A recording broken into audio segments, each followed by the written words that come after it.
Hello po, ngayon po ay gumawa ako ng coffee jelly.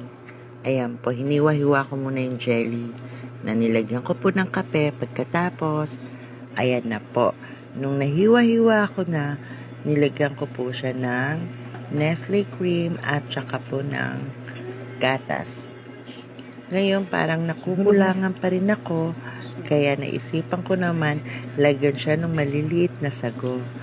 Para nang sa ganun, mas maganda siyang tingnan at may kakaibang twist. Ayan po.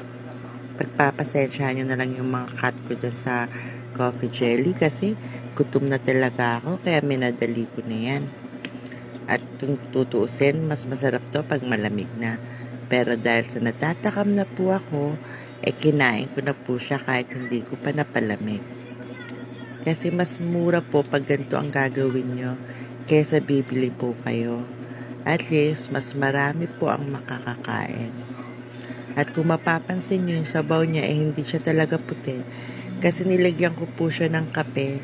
Yung nasa sachet lang po. Kasi napanood ko parang mas masarap daw para lasang kaping-kape talaga. Kaya ganyan po yung naging sabaw niya. Anyways, gusto lang naman namin pong kumain. Natatakam lang kami. Kaya eto, may pagsasaluhan na po kami.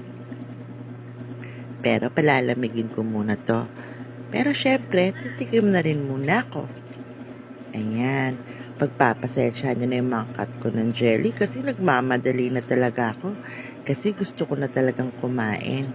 Kain po.